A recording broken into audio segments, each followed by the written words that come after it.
Shalom.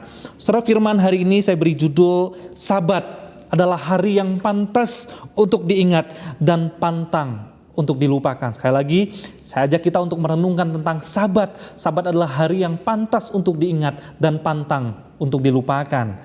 Saudara, hari ini kita lihat dunia stop. Semua pekerjaan berhenti, dunia pause, saudara. Tidak ada pekerjaan yang begitu sibuk lagi. Semua orang dipanggil untuk kembali ke rumah masing-masing. Semua orang dipanggil ke rumah masing-masing untuk boleh beristirahat. Saudara, ada satu teman saya berkata begini, saudara. Ketika manusia diberikan sabat, manusia tidak mau melakukan sabat. Hari inilah Tuhan menyabatkan seluruh manusia. Saudara, ini kalimat guyonan, tetapi ini juga kalimat teguran bagi kita. Seberapa penting kita melihat sabat itu di dalam hidup kita. Saudara, mari saya ajak kita membuka firman Tuhan. Saya undang saudara untuk membuka firman Alkitab yang ada di rumah saudara yang berbentuk buku, bukan yang di HP ataupun yang di tab, saudara. Buka Alkitabnya, Keluaran pasal yang ke-20, saudara. Keluaran pasal yang ke-20, saya ajak kita membaca ada satu bagian firman Tuhan yang mengingatkan bangsa Israel tentang pentingnya sabat, tentang mereka harus mengingat sabat, saudara. Kita buka Keluaran pasal 20 ayat 8 hingga yang ke-18.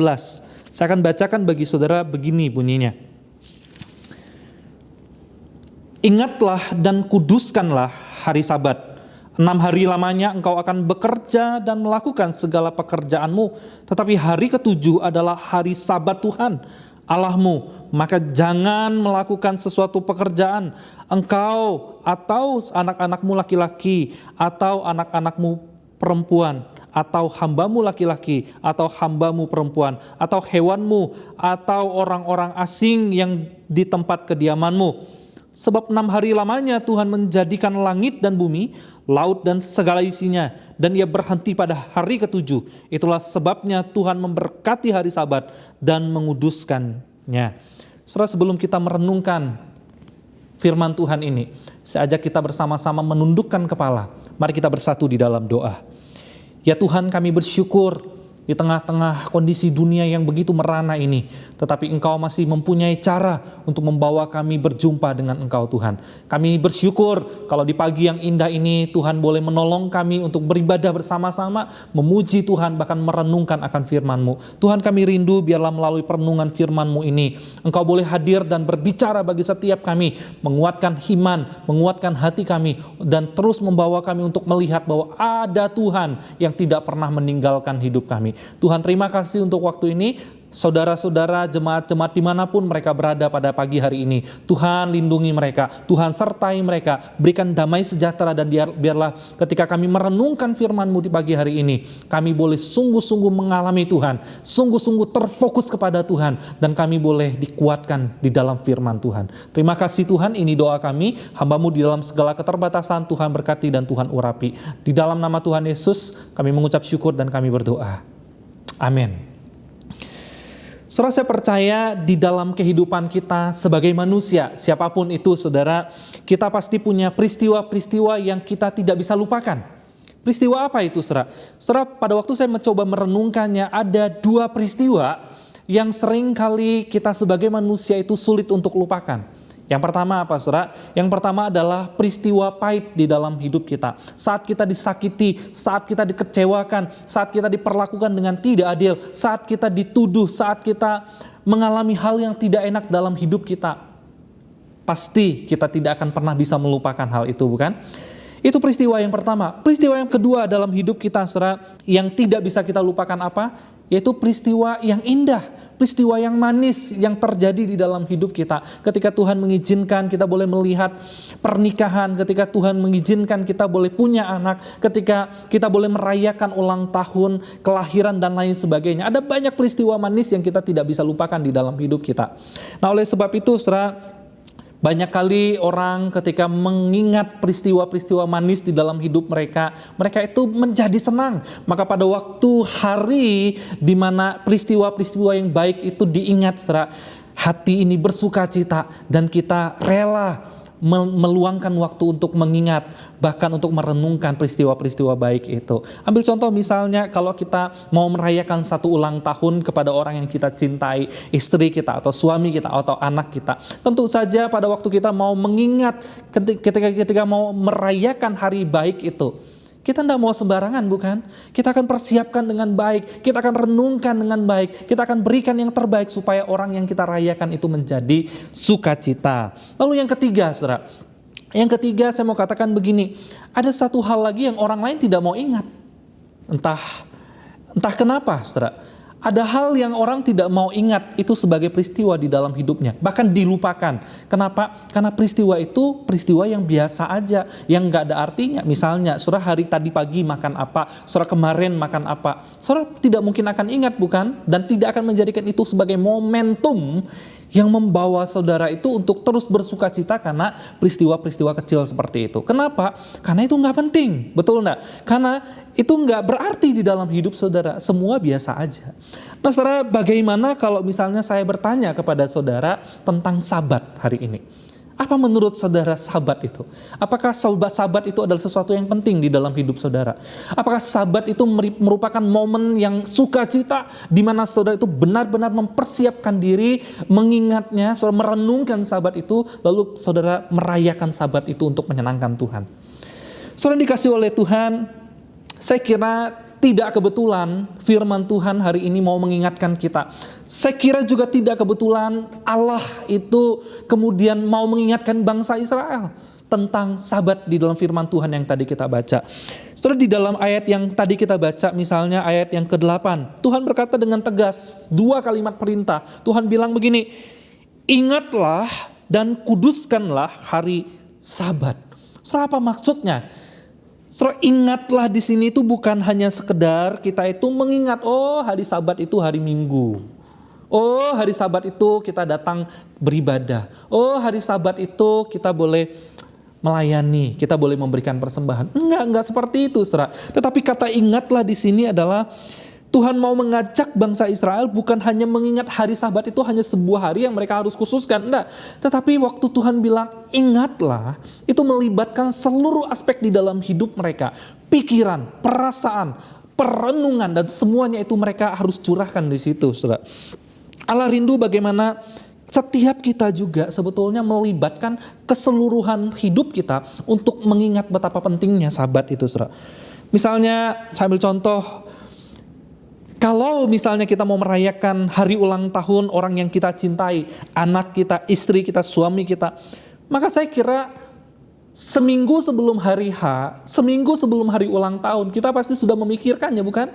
Kita sudah memikirkan dengan sangat jelas, bahkan sangat rumit untuk mencari sesuatu yang bisa kita berikan kepada dia, untuk menyiapkan kata-kata yang terbaik, bahkan mungkin kita bisa menyanyikan lagu yang dia sukai, bukan? Supaya apa? Supaya pada hari H, orang yang kita cintai tersebut, dia merasakan bagaimana kita itu mengingat dia, bagaimana kita itu memperhatikan dia, bagaimana kita itu mengasihi dia. Nah itu dia, saudara. Jadi mengingat itu melibatkan seluruh aspek hidup kita. Nah demikian juga yang Allah mau kepada bangsa Israel. Sabat itu harus diingat. Bukan hanya sekedar ingat tanggal dan ingat hari, tetapi bagaimana kita melibatkan hati dan pikiran dan seluruh hidup kita. Jadi saudara, Allah tidak hanya ingin kita mengingat hari Sabat itu tiap minggu ada ibadah online, tiap hari minggu kita mesti siapin diri, tiap hari minggu mesti bangun lebih pagi. Enggak, bukan begitu, saudara. Tetapi mari sebelum hari Minggu itu datang, kita mempersiapkan hati kita, kita merenungkan bagaimana kasih Allah. Dan pada waktu hari Minggu itu datang, kita sungguh-sungguh bersuka cita karena kita rindu berjumpa dengan Allah melalui ibadah bersama-sama. Jadi intinya saudara, bagaimana kita menaruh Sabat, mengingat itu adalah bagaimana kita menaruh hati kita secara penuh, pikiran kita, perasaan kita, dan semua yang kita renungkan, kita taruh di sana untuk mengingat akan Sabat itu. Yang kedua saudara, Tuhan juga bilang kuduskanlah. Apa maksudnya? Sabat itu bukan hanya diingat, tetapi juga harus dikuduskan. Kuduskanlah hari Sabat itu bagi Tuhan. Apa maksudnya? Jadi maksudnya begini, saudara. Kita diminta untuk mengkhususkan hari tersebut. Artinya kalau kita diminta mengkhususkan, saat kita merayakan Sabat, saat kita beribadah, saat kita worship kepada Allah, begitu ya. Kita tidak lagi sibuk dengan diri kita sendiri. Kita tidak lagi sibuk memikirkan pekerjaan kita. Kita tidak lagi sibuk dengan keuangan kita. Kita tidak lagi sibuk dengan kesehatan kita. Kita hanya memfokuskan, mengkhususkan pikiran kita, mengkhususkan waktu kita, mengkhususkan tenaga kita, mengkhususkan emosi kita, mengkhususkan rumah kita, tempat yang kita miliki.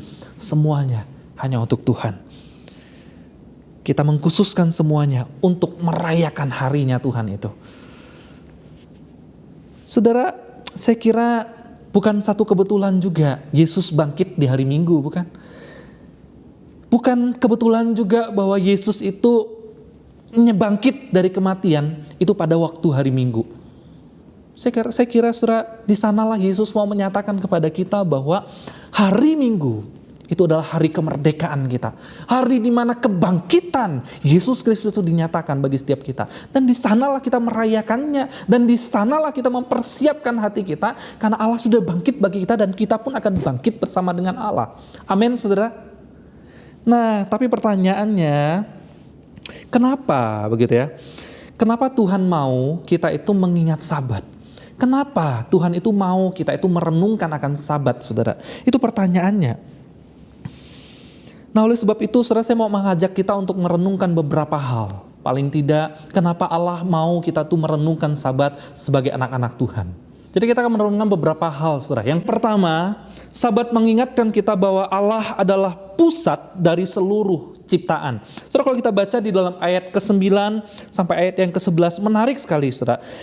Saudara, perintah yang Allah berikan kepada bangsa Israel, salah satu dari 10 perintah yang Sabat ini adalah perintah yang cukup panjang diberikan oleh Allah. Nah, kalau kita perhatikan, setelah Allah ngomong ingatlah dan kuduskan hari Sabat, lalu kemudian argumentasinya Allah adalah dia berkata begini, ayat 9, 6 hari lamanya engkau akan bekerja dan melakukan segala pekerjaanmu, tetapi hari ke-7 adalah hari Sabat Tuhan Allahmu. Maka jangan melakukan sesuatu pekerjaan, engkau anakmu laki-laki, engkau anakmu perempuan, dan hambamu laki-laki atau hambamu perempuan atau hewanmu atau orang asing di tempat kediamanmu, sebab 6 hari lamanya Tuhan menjadikan langit dan bumi, laut dan segala isinya, dan ia berhenti pada hari ke-7. Itulah sebabnya Tuhan memberkati hari Sabat dan kemudian menguduskannya. Setelah di ayat 10 dikatakan hari ke-7 adalah hari Sabatnya Tuhan. Apa maksudnya, saudara? Lebih tegas lagi kalau kita perhatikan, semua orang yang ada di dalam rumah, baik tamu, baik anak, baik siapapun yang ada di dalam rumah, semua diminta sama Allah untuk pause, untuk berhenti, begitu ya. Termasuk orang-orang luar yang dari rumah, yang bukan orang di dalam rumah itu pun diminta untuk berhenti bekerja. Jadi artinya Tuhan mau mereka itu benar-benar berhenti untuk beristirahat. Tidak bekerja tetapi beristirahat. Ada kerja, ada waktunya istirahat. Ada waktunya kerja, ada waktunya untuk istirahat, begitu ya. Cuman cilakanya adalah kita seringkali sukanya waktu kerja kita istirahat. Tapi waktu istirahat kita sukanya mikirin kerja. Betul enggak, saudara? Nah, contohnya waktu kita di kantor, ya senangnya pengen leha-leha. Waktu di toko kita pengennya main-main aja, begitu ya. Tapi waktu istirahat kita pengennya mikirin kantor, mikirin kerjaan, mikirin uang, bukan? Nah, saudara, kenapa Allah mau kita beristirahat? Ayat yang 11 dikatakan begini, sebab 6 hari lamanya Tuhan menjadikan langit dan bumi, laut dan segala isinya, dan ia berhenti pada hari ke-7, itulah sebabnya Tuhan memberkati hari Sabat dan menguduskannya. Nah, saudara, ayat 11 ini mau mengingatkan kita untuk apa? Untuk mengingat bahwa Allah sendiri juga Sang pencipta kita juga melakukan Sabat dan ia berhenti setelah 6 hari bekerja. Nah, apa yang mau dimaksudkan oleh penulis kitab di sini, saudara? Apa yang Allah mau maksudkan kepada kita di sini? Nah, Allah mau menunjukkan kepada kita bahwa Allah sendiri, Sang pencipta, itu mau menunjukkan dia juga punya ritme di dalam menjalani semua ini, saudara. Semua hal, begitu ya. Allah bekerja 6 hari, tapi kemudian hari ke-7 Allah juga berhenti. Nah, Ayat ini mau menunjukkan kepada kita bahwa engkau dan saya juga adalah ciptaan Allah. Kita itu diciptakan menurut gambar dan rupa Allah. Oleh sebab itu kita nggak boleh hidup melebihi ritmenya Allah pada waktu kita menjalani hidup ini. Ambil contoh misalnya, kalau misalnya kita diciptakan harus berhenti, tetapi kita tidak mau berhenti di dalam hidup kita, maka kita akan jadi rusak. Sama seperti sebuah mesin yang diciptakan untuk bisa berhenti dan harus berhenti, saudara. Tapi kalau kita pakai mesin itu terus bekerja, maka lama-lama mesin itu akan jadi rusak. Nah, saudara, bukankah demikian juga dengan hidup kita? Allah Sang Pencipta saja punya waktu untuk berhenti, beristirahat. Masakan kita ciptaannya, kita tidak pernah mau berhenti. Kita tidak pernah mau beristirahat. Kalau kita pada akhirnya tidak hidup sesuai dengan pola dan rupa Allah ini, dan ritme yang Allah ciptakan dari awal, maka kita tidak akan hidup bahagia, saudara. Kita tidak akan hidup sesuai dengan rancangannya Allah. Maka tidak heran kalau orang yang terus bekerja tanpa berhenti, akhirnya gampang sakit. Maka tidak heran kalau orang yang terus bekerja tidak punya waktu istirahat, dia gampang stres, gampang marah, gampang iri hati, tidak pernah merasa cukup dan lain sebagainya. Kenapa? Karena ritmenya sudah rusak, tidak sesuai dengan Sang Pencipta. Nah, alasan yang kedua, saudara, adalah Allah mau kita mengingat bahwa sebetulnya Allah itu adalah pencipta alam semesta. Ayat 11 ini mau mengingatkan kita bahwa Allah loh mampu menciptakan dunia ini dalam waktu 6 hari. Masakan kita ciptaan, kita tidak mau percaya kepada Dia. Nah, jadi waktu kita merayakan Sabat, kita mengingat bahwa sebetulnya Allah lah Sang Pencipta alam semesta. Maka waktu kita memakai waktu istirahat dan kita berjumpa dengan Allah, kita mengingat bahwa kita punya Allah yang mampu menciptakan dunia ini dalam waktu 6 hari. Maka urusan di dalam hidup kita Dia mampu bereskan dalam sekejap, saudara. Masalah kita, kekhawatiran kita, usaha kita, pergumulan kita, bahkan corona pun Tuhan mampu selesaikan dalam waktu sekejap. Nah, beranikah kita berhenti dan kita sekarang mempercayakan hidup kita kepada Dia? Amin, saudara. Saudara, seringkali ketika kita punya masalah dalam hidup kita, ketika kita bergumul di dalam hidup kita tuh cenderung pengen menjadi pusat dari semuanya, saudara. Jadi pada waktu kita punya masalah, akhirnya kita ini jadi pengen diperhatikan. Kita pengen semua orang tahu kita punya masalah. Kita pengen orang lain peduli sama kita. Kita pengen orang lain lebih mengerti kita. Dan bahkan kita menuntut Allah yang mengerti kita. Saya sudah melayani Tuhan, saya sudah memberikan persembahan Tuhan, saya sudah melakukan semua hal. Jadi Tuhan, ini waktunya Kau menolong saya. Saudara, sering kali pada waktu kita menghadapi masalah, kita cenderung hidup seperti itu. Saudara, kepada orang yang demikian, Allah pernah menegur. Contoh misalnya Ayub, saudara. Kalau saudara baca di dalam Ayub pasal 40 sampai 41, pasal sebelumnya Ayub itu mengeluh karena keberatan hidup yang dia alami, penderitaan yang dia alami. Saya kira memang Ayub menderita, saya kira memang Ayub sangat susah di dalam hidupnya dan wajar dia mengeluh kepada Allah, bukan? Tetapi Allah menjawab Ayub di dalam pasal 40 sampai 41. Saudara, apa kata Allah? Allah bukannya kemudian menyelesaikan masalahnya Ayub. Allah bukan kemudian membuat Ayub kaya kembali. Allah bukan kemudian menyelesaikan penyakitnya Ayub, bukan. Tetapi yang Allah lakukan pada Ayub apa? Yang Allah lakukan adalah dibawa Ayub keluar. Dia lihat binatang, dia lihat ciptaan-ciptaan yang lain. Artinya Allah kok kelihatannya kayak konyol, saudara. Kok Ayub punya masalah dibawa jalan-jalan ke kebun binatang? Apa itu menyelesaikan masalahnya? Tidak. Tapi saudara, apa yang Allah mau maksudkan di sini? Allah mau tunjukkan kepada Ayub bahwa itu loh, lihat burung, itu loh, lihat binatang-binatang. Mereka masih hidup. Mereka hidup atau mati itu bukan karena kamu lagi susah atau lagi senang. Tapi karena saya masih memelihara mereka. Karena Allah adalah sumber segala ciptaan ini. Bukan engkau dan saya yang lagi punya masalah. Nah, oleh sebab itu saudara, saya sangat-sangat mengerti. Pada waktu kita punya pergumulan, pada waktu usaha lagi susah, pada waktu sekarang semuanya susah, saudara. Saya sangat mengerti. Kita sangat pengen dipedulikan. Saya sangat mengerti itu, saudara. Tapi marilah kita belajar dari perintah Allah ini. Kita menundukkan diri kita kita berhenti sejenak memikirkan kekhawatiran kita. Kita berhenti sejenak memikirkan kesusahan hidup kita. Kita berhenti sejenak memikirkan usaha dan masa depan hidup kita. Kita berhenti sejenak. Dan kita kembali kepada Allah yang menciptakan alam semesta ini. Dia mampu menciptakan dunia dalam waktu 6 hari. Dia juga mampu memelihara hidup kita. Amin. Yang kedua, saudara, kenapa Allah mau kita mengingat Sabat? Yang kedua adalah Sabat mau mengingatkan kita bahwa Tuhan menjadi pembela kita dan pelindung kita. Sekali lagi saya ingatkan, Sabat mengingatkan kita bahwa Tuhan menjadi pembela kita dan pelindung kita. Soalnya saya ajak kita buka di dalam Ulangan pasal 5 ayat yang ke-15. Ulangan pasal 5 ayat yang ke-15 bunyinya begini, saudara. Sebab haruslah kau ingat bahwa engkau pun dahulu budak di tanah Mesir, dan engkau dibawa keluar dari sana oleh Tuhan Allahmu dengan tangan yang kuat dan lengan yang teracung. Itulah sebabnya Tuhan Allahmu memerintahkan engkau merayakan hari Sabat. Setelah frasa atau kalimat Allah dengan tangan yang kuat dan lengan yang teracung, itu mau menunjukkan apa, saudara? Itu mau menunjukkan kepada bangsa Israel bahwa ketika mereka diperbudak, ketika mereka di dalam pergumulan yang begitu sulit, Allah mengacungkan tangannya. Allah dengan tangan yang kuat membawa mereka keluar. Apa maksudnya? Ini mau menunjukkan kepada kita bahwa kalau poin yang pertama tadi, saudara, mengajak kita melihat seolah-olah Allah itu terlalu jauh dia menciptakan. Tetapi di poin yang kedua ini, penulis kitab Sabat mau mengingatkan kita bahwa Allah turut berserta. Allah bersama-sama dengan kita. Allah yang Immanuel itu benar-benar nyata, saudara.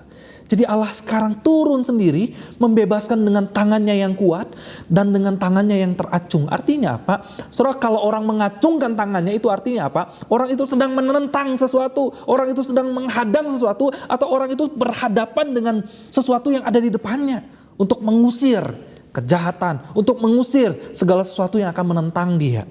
Nah, jadi maksudnya Tuhan mau ingatkan kepada bangsa Israel bahwa ingat loh, hari Sabat itu mengingatkan kamu bahwa Tuhan itu sudah membela kamu, melepaskan kamu dari perbudakan di Mesir, melepaskan kamu dari kesulitan semua itu. Bahkan musuhmu itu Allah lawan.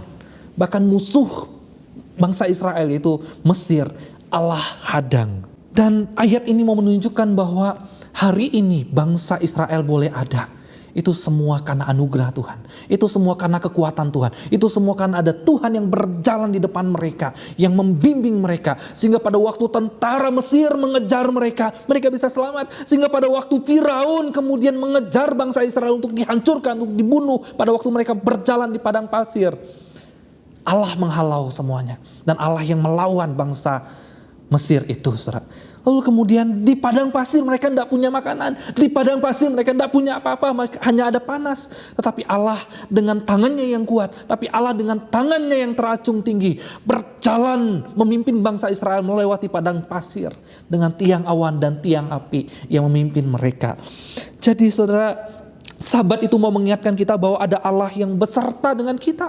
Allah yang hadir di dalam hidup kita, Allah yang tidak pernah meninggalkan kita, Allah Immanuel yang berjalan bersama kita, yang menjadi pembela kita, yang akan menyertai kita melewati lembah kekelaman dan sukacita. Tangan Allah teracung bagi musuh-musuh kita, menunjukkan bahwa ada Allah yang sudah menebus dan membela kita, menjaga kita, dan kemudian pasti akan melindungi setiap kita. Setelah dengan kita mengingat ini, saya kira kita tidak akan menjadi khawatir. Karena masalah terbesar di dalam hidup kita pun, yaitu dosa, sudah ada Allah selesaikan. Bahkan musuh paling menjengkelkan, paling jahat di dalam hidup kita, yaitu iblis, Allah akan lawan. Saudara, apa lagi yang kita perlu khawatirkan di dalam hidup kita? Ada Allah yang berjalan beserta kita, bukan? Ada Allah yang berjalan mendampingi kita, bukan? Ada Allah yang akan membela kita. Sekali lagi saudara, masalah apa yang terbesar di dalam hidup kita yang tidak bisa Allah selesaikan hari ini? Dan musuh terbesar sekalipun, yaitu iblis, sudah Allah lawan dan akan Allah terus lawan. Apalagi cuman masalah corona, apalagi cuman masalah keuanganmu, apalagi cuman masalah penyakitmu, apalagi cuman pergumulan hidupmu. Allah bisa, tetapi yang Allah mau adalah bagaimana kita sekarang duduk diam, menikmati Allah yang Immanuel itu, yang mau berperang bagi kita, yang mau mengacungkan tangannya tinggi-tinggi bagi musuh-musuh kita. Sudahkah kita berdiam diri menikmati Allah Immanuel itu?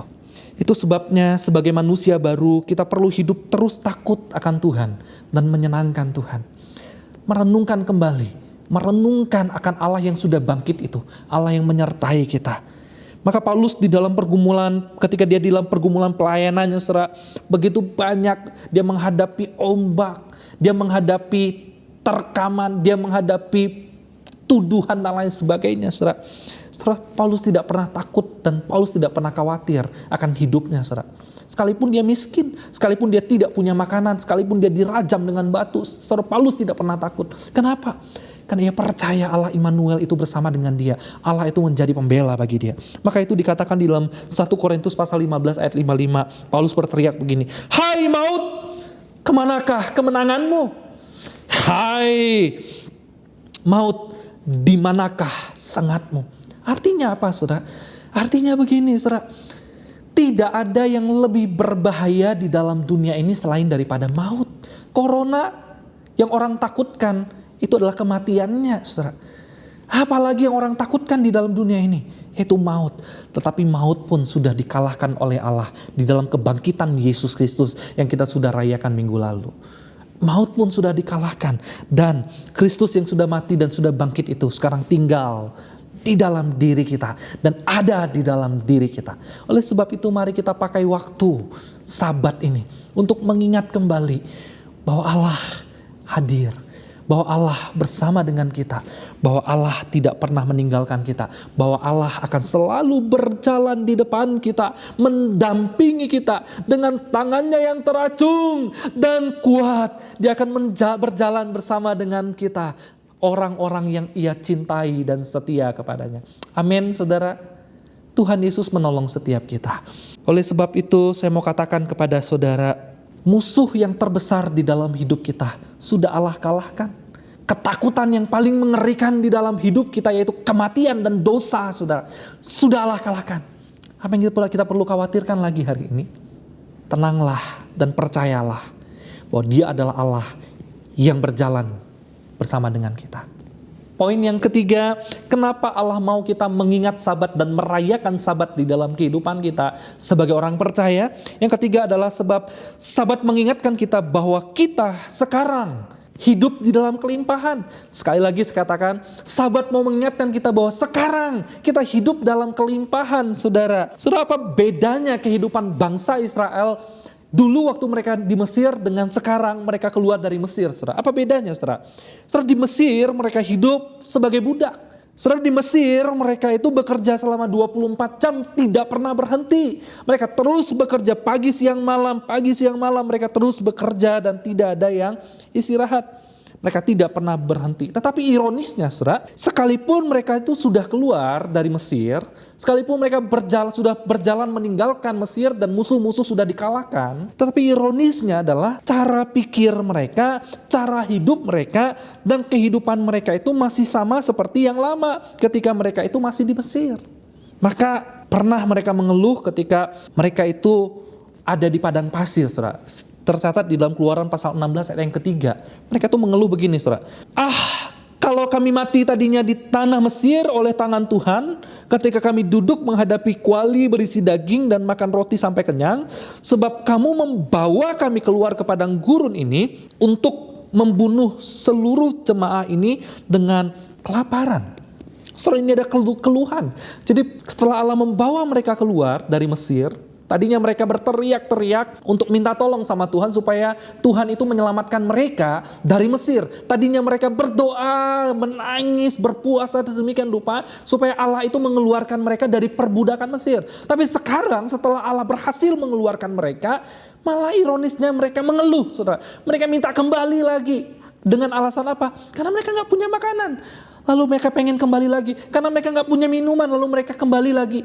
Karena mereka merasa di padang pasir itu panas, lalu mereka pengen kembali lagi. Wajar sekali mungkin, karena di sana susah. Karena di padang pasir itu tidak nyaman. Maka saudara, untuk menggambarkan kehidupan bangsa Israel ini, saudara, ada satu orang berkata begini, saudara. Lebih mudah mengeluarkan Israel itu dari negara Mesir. Sekali lagi saya ulang ya. Lebih mudah mengeluarkan bangsa Israel itu dari Mesir. Tetapi yang sulit bagi Tuhan adalah lebih mudah mengeluarkan Israel dari Mesir daripada mengeluarkan Mesir dari Israel. Daripada mengeluarkan Mesir daripada Israel. Apa maksudnya? Artinya begini, saudara. Lebih mudah bagi Tuhan untuk membawa bangsa Israel itu keluar dari Mesir dan menghadapi Firaun. Tetapi yang paling susah bagi Tuhan adalah mengeluarkan cara hidupnya bangsa Israel setelah mereka keluar dari Mesir. Yaitu mereka masih membawa cara hidup Mesir, mereka masih pakai cara berpikirnya Mesir, dan lain sebagainya. Nah, bukankah demikian juga dengan yang Kristus lakukan, bukan? Mudah bagi Kristus untuk hidup di dalam dunia ini, setuju? Mudah bagi Kristus untuk bangkit dari kematian, setuju? Mudah bagi Kristus untuk mati di atas kayu salib, setuju, saudara? Setuju. Saya sangat meyakini mudah untuk Yesus melakukan semua itu. Lahir ke dalam dunia, mati di atas kayu salib, bangkit pada waktu hari yang ketiga, itu bagi Allah sangat tidak ada artinya, sangat kecil. Tetapi yang paling sulit bagi Allah adalah mengeluarkan hidup kita yang lama kepada hidup yang baru. Yang paling sulit bagi Allah, buat Allah untuk menebus hidup kita itu gampang. Buat Allah untuk mengampuni dosa kita itu gampang. Buat Allah untuk membuat hidup kita itu kemudian menjadi orang Kristen itu gampang, saudara. Tetapi yang paling sulit bagi Allah adalah bagaimana kita ini mengeluarkan cara hidup kita yang lama. Bagaimana kita keluar dari cara hidup yang lama. Tidak mudah mengeluarkan kita dari cara hidup yang lama. Itu yang sulit bagi Allah. Nah, apa itu cara hidup yang lama, saudara? Apa itu? Nah, ada seorang teolog bernama Cornelius Van Til yang memberikan satu gambaran yang bagus sekali, saudara, untuk menunjukkan kepada kita bagaimana kita itu sebetulnya sulit di dalam keluar dari hidup kita yang lama. Jadi dia gambarkan begini, saudara.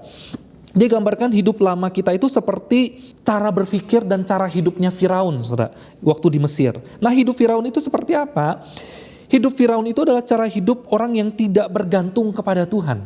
Jadi dia itu nggak mau bergantung sama Tuhan, dia hanya bergantung kepada kekuatan, kehormatan, dan kuasa yang dia miliki sendiri, saudara.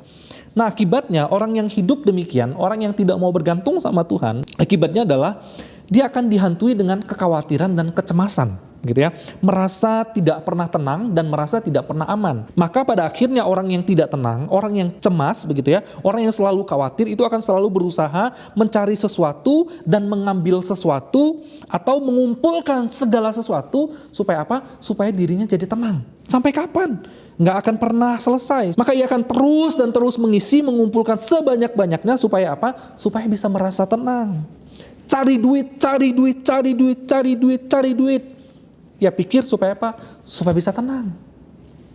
Nah, ini kalau hidup tanpa Tuhan, kalau orang-orang seperti ini yang mengandalkan kecemasan dan tidak mau mengandalkan Tuhan di dalam hidup ini, maka kemudian kita tidak akan pernah puas dengan apa yang kita kejar dan kita miliki. Cari semakin hari, bukannya semakin puas, malah semakin kurang rasanya. Lakukan segala sesuatu, bukan semakin hari semakin puas, malah semakin kurang. Kita akan terus dan terus mencari dan tidak akan pernah puas dengan apapun. Nah, akhirnya apa yang muncul? Kita jadi semakin tamak.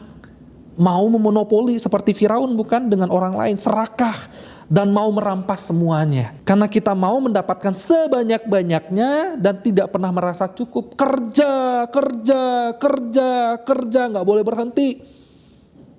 Nggak ada kata istirahat, apalagi mikirin Tuhan. Bukankah ini cara hidupnya Firaun?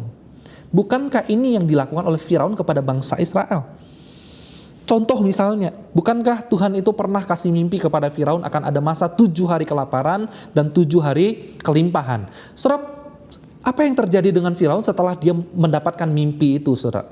Yang muncul pertama kali adalah kecemasan. Dia khawatir, dia cemas. Lalu setelah dia cemas, dia khawatir. Nah sekarang dia bangun, dia berusaha mengumpulkan semua makanan untuk menutupi masa kelaparan itu. Nah setelah dia mengumpulkan semuanya, dia pikir dia bisa tenang, maka kemudian sekarang dia mulai memonopoli. Kalau ada dari bangsa lain juga perlu makanan, mereka harus beli. Dia nggak mau berbagi. Nah, lalu kemudian supaya tidak kekurangan, apa yang dia lakukan lagi? Dia perbudak bangsa Israel, dia suruh orang-orang bekerja pagi siang malam. Supaya apa? Supaya jangan sampai kekurangan. Nah, ini menunjukkan bahwa orang-orang yang hidup tanpa Tuhan, orang-orang yang hidupnya di dalam kehidupan yang lama, yang tidak pernah mau berhenti, yang terus berusaha mengisi jiwanya, padahal dia tidak akan pernah menemukannya selain di dalam Tuhan. Saudara, kita yang mana? Kita yang mana pagi hari ini? Hidup seperti Firaun atau seperti orang yang sudah ditebus dan berkelimpahan? Sekali lagi saudara, tujuan Allah membawa bangsa Israel keluar dari Mesir adalah supaya bangsa Israel hidupnya hanya bergantung kepada Tuhan. Hidupnya hanya percaya kepada Tuhan dan puas di dalam Tuhan. Saudara, orang yang hidupnya tidak mau bergantung kepada Tuhan, itu hanya orang-orang yang hanya akan kekurangan dan hanya akan diisi dengan keluh kesah di dalam hidupnya. Dia hanya akan menggerutu, hanya akan mengeluh, hanya akan mengkritik dan terus mengkritik dengan setiap hal. Dia tidak pernah puas dan akhirnya di mana? Akarnya di mana, saudara? Akarnya adalah dia tidak mau bergantung kepada Tuhan. Sedangkan Tuhan mengeluarkan bangsa Israel sekali lagi dari Mesir supaya mereka hidup seperti itu, yaitu mereka bergantung kepada Tuhan. Selain itu, saudara, cara hidup Firaun adalah bagaimana ia pun orang yang tidak mau menyenangkan Tuhan, orang yang tidak mau bergantung sama Tuhan, tetapi dia adalah orang yang mau menyenangkan dirinya sendiri, mencari kepuasan untuk dirinya sendiri, untuk menutupi segala sesuatu bagi dirinya sendiri. Jadi saudara, sekali lagi Sabat mau mengingatkan kita bahwa engkau dan saya adalah orang-orang yang sesungguhnya sudah ditebus oleh Allah. Orang yang sudah diampuni Yesus Kristus, orang yang sudah mempunyai Kristus di dalam hidup kita. Oleh sebab itu kita disebut sebagai orang-orang yang berkelimpahan. Orang yang sudah cukup dengan Kristus. Oleh sebab itu, saya mau katakan kepada saudara, kita hari ini bukan orang-orang yang kekurangan lagi.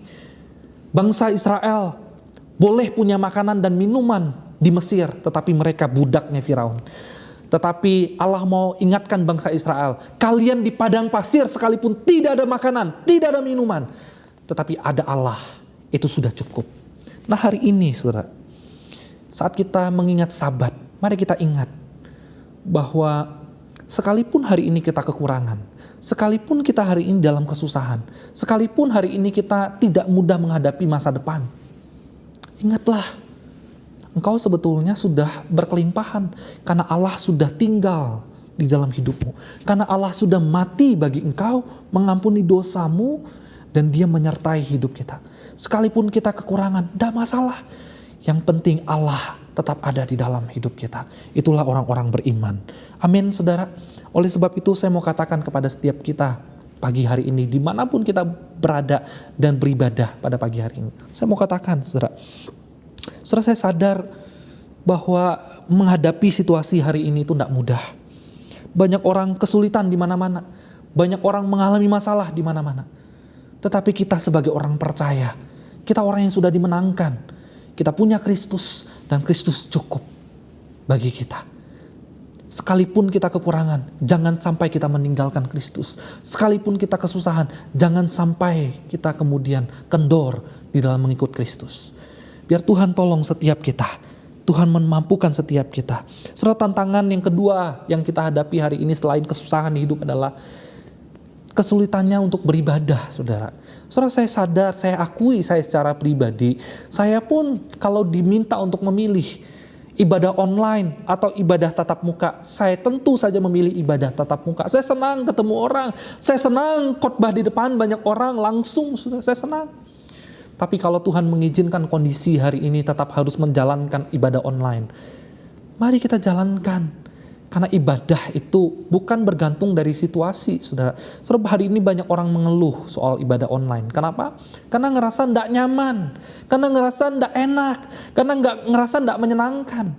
Saudara, saya mau katakan kepada saudara dan kepada diri saya juga hari ini, Ibadah itu bukan bicara soal situasi dan kondisi, saudara.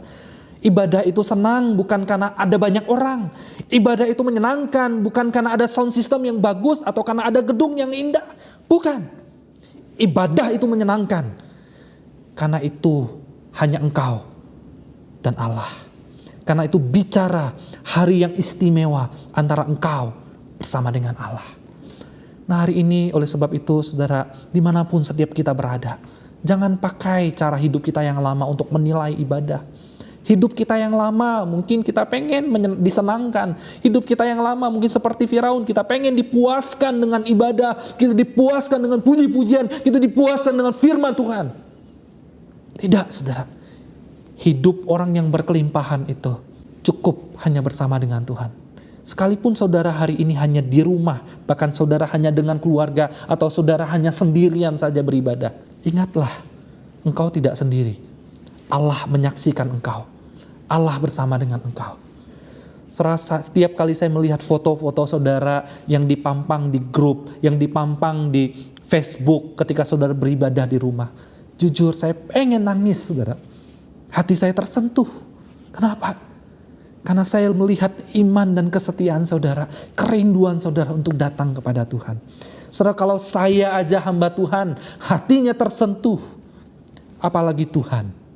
Saudara, kalau saya aja hamba Tuhan, hati saya senang melihat saudara yang beribadah sekalipun di rumah, beribadah sekalipun tidak ada orang lain, tidak ada fasilitas yang baik. Apalagi Tuhan. Tuhan jauh lebih senang, Tuhan jauh lebih tersentuh. Oleh sebab itu, saudara, mari jangan pernah meninggalkan Sabat. Jangan pernah main-main akan Sabat. Sabat mengingatkan kita sekali lagi bahwa Allah adalah Sang Pencipta alam semesta. Oleh sebab itu, Dia bersama dengan kita. Jangan khawatir. Dan yang kedua, Sabat mengingatkan kita bahwa ada Allah yang membela kita. Allah yang berjalan bersama dengan kita melewati setiap lembah kekelaman. Oleh sebab itu, kalau hari ini masa depan kita tidak jelas, kalau pengharapan kita tidak ada rasanya, kita masih punya pengharapan. Karena ada Allah yang terus berjalan bersama dengan kita. Kita tidak mampu melihat, tetapi Allah yang akan melihat bagi kita. Kita tidak mampu berjalan, tetapi Allah yang akan berjalan bersama dengan kita. Kita tidak mampu berperang, tetapi Allah yang akan berperang bersama dengan kita. Dan yang terakhir, engkau dan saya orang yang spesial hari ini. Karena engkau sudah hidup dalam kelimpahan, sudah ditebus oleh Kristus. Demikian juga dengan saya. Maka kita hargai anugerah itu. Kita hargai kasih setia Tuhan itu. Kita hargai kebaikan Tuhan itu. Dengan kita memberi hati kita sungguh-sungguh. Dengan kita menyiapkan hati kita sungguh-sungguh. Bahkan siapkan persembahan bagi Tuhan untuk kemuliaan nama Tuhan dan untuk pekerjaan Tuhan di tengah dunia ini. Amin. Mari kita bersatu di dalam doa. Tuhan, ampuni setiap dosa kami kalau kami seringkali mengabaikan hari Sabat yang Engkau telah perintahkan untuk kami lakukan dan kami ingat. Hari ini kami kembali diingatkan bahwa Engkau adalah Allah, Sang Pencipta alam semesta, dan kami ada bersama dengan Engkau. Oleh sebab itu kami tidak usah khawatir dengan hidup ini. Kami diingatkan juga bahwa Engkau adalah Allah yang berjalan mendampingi kami, Allah yang berjalan membela kami, sehingga kami tidak perlu khawatir dengan setiap hal. Bahkan masa depan kami yang tidak jelas pun kami tidak usah khawatir, karena ada Allah yang berjalan bagi kami. Dan kami bersyukur kami ditebus, kami disebut sebagai orang-orang yang berkelimpahan, karena Kristus mau mati dan bangkit bagi kami. Dan itu sudah cukup Tuhan. Sekalipun kami kekurangan, sekalipun kami tidak jelas masa depan, tetapi cukup Kristus kami miliki, itu sudah puas bagi kami Tuhan. Berkati setiap jemaat-Mu dimanapun mereka berada. Berkati setiap kesulitan yang sedang mereka hadapi Tuhan. Ada di antara mereka yang bergumul dengan usaha, ada di antara mereka yang bergumul dengan sakit penyakit, ada di antara mereka yang bergumul dengan keluarga, ada di antara mereka yang bergumul dengan kekhawatiran akan corona. Tuhan, berikan damai sejahtera dan kelimpahan kasih karunia-Mu. Ini doa kami, dalam nama Tuhan Yesus kami mengucap syukur dan kami berdoa. Amin. Selamat hari Minggu. Kiranya saudara-saudara dimanapun berada tetap menjaga kesehatan, tetap mentaati setiap aturan yang pemerintah berikan, dan tetap bangun iman dan hubungan bersama dengan Tuhan. Tuhan Yesus memberkati setiap kita.